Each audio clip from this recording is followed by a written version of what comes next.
And then that leads us to the insider transactions as well. Can you explain that a little further? Absolutely. So we all know what an insider is.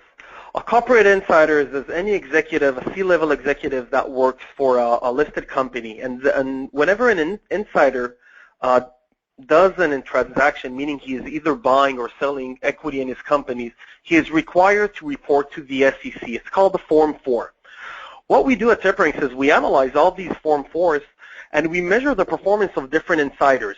Now, we found that there is actually a lot of alpha in the buy transactions. The problem with SEC forms is that there are so many types of transactions and only a few of them are actually informative. The majority of the transactions are either yearly plans that have been made in advance or equity or option exercise and other company events. But those that are proactively buying and selling equities in their companies, that is a very strong predictor. And what we do here is we also show you what is the overall sentiment in each company.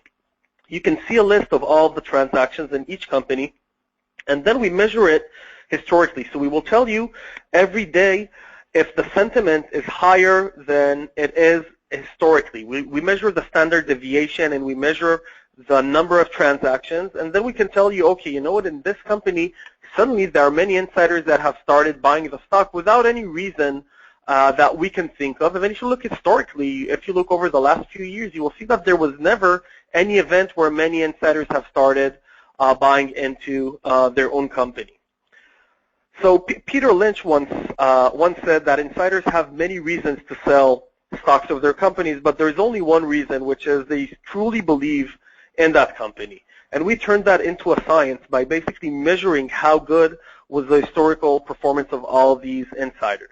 So for instance, we saw that following what CFOs are doing can generate much higher alpha than looking at what CEOs are doing.